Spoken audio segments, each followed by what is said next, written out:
Iparem na lang po na lisensya. Apo. Hindi mo lang pwede takbo yan ako rin. Lori tip ka rin. Makaya na ako eh. Sabi mo rin. Sino to? Why? Kunin mo sa akin.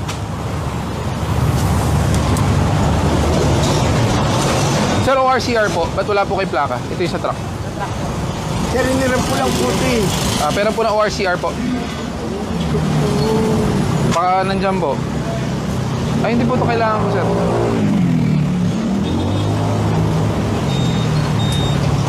Wala po ano.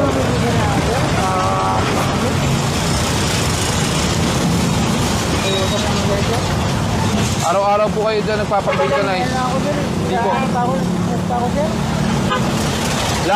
Lahat ng rason po ng truck dito ngayon lang. Kapag ako sir, kasi road din sir. Sana sa ibang lugar po kayo pa-vulcanize. Walang ORCR po? Meron to sir, kaya lang Nasaan po? nasaan. Tatlo po violation nyo. No crash helmet, dress code violation, plate number, not attached, ORCR not carried. 4 po yan in total.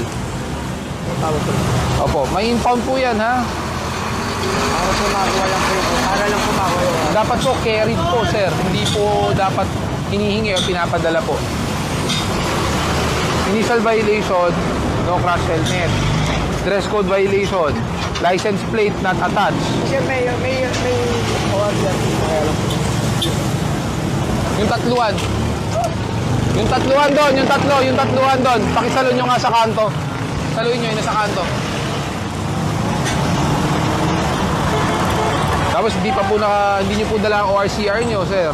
Dapat po dala po yan, ha? May impound po yan. Opo, may impound po, ha? Okay na, impound mo na lang. Hello. Sir, patabi natin doon. Hello. Saan yung ORCR ng puti? Sita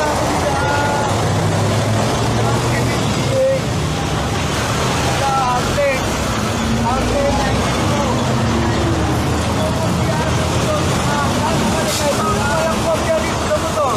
Bakit walang plaka?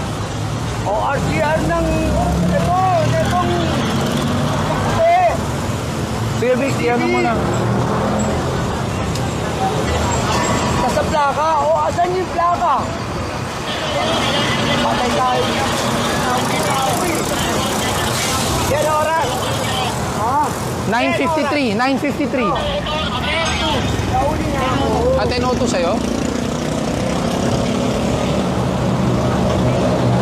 Sir, pagkano pakialis nyo na po yan? Ha? Hindi po ako naniniwala. Gerald. Ikaw ang driver. Professional license holder. Dapat mas alam nyo kung saan ang pwede at saan ang bawal. Saka, kahit na located yan, dapat hindi po kayo sa mga highway nagpapabulkanay. Dapat humanap po kayo ng mas maayos na lugar. Ang problema kasi, dito kayo sa port, alam nyo, lahat dito may vulcanizing. Kaya tuloy, dito kayo pumupunta. Hello. Papuntahin mo na dito, patakbo mo na yung ORCR. Sir, kahit itakbo po ang ORCR, hindi impound na po yan. 1,000 lang po yan. Paano nga ng isang tow truck, ORCR not carried. Sir, wait lang po. Dala po yung ano. Sir, hindi po pwedeng papadala nyo lang. Dapat carry. Sir, galing po ako. Galing ka? Patay po kasi dyan. Pinatid ko lang po yung Oh, pero hindi lang naman ngayon po ginamit tong motor. Hindi po ngayong araw lang ginamit.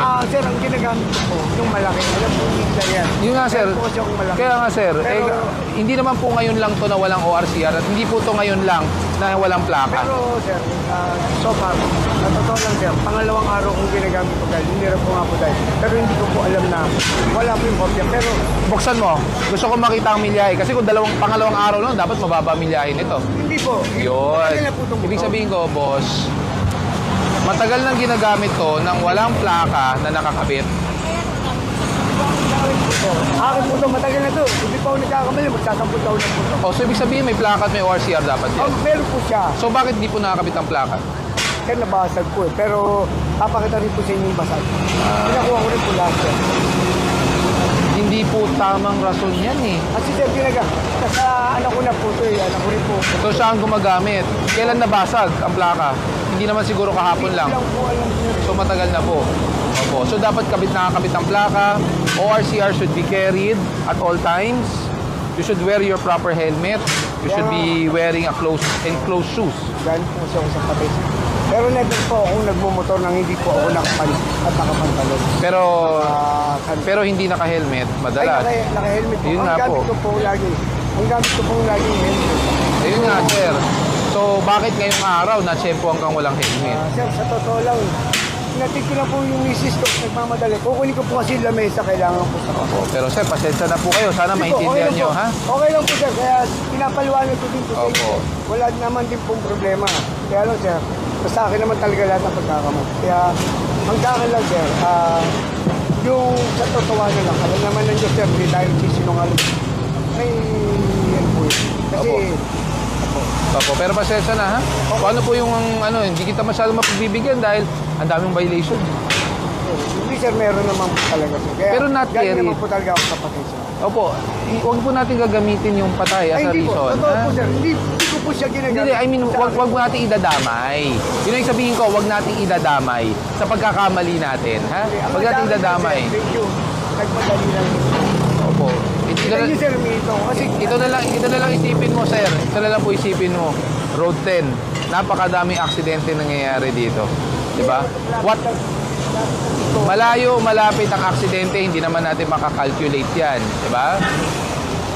pasensya nyo na ako. Opo. Vic, i-ano mo na, ORCR not carried. May plaka to eh. Ewan ko, may plaka yan, sir. Tinanggal. Basag nga po sir.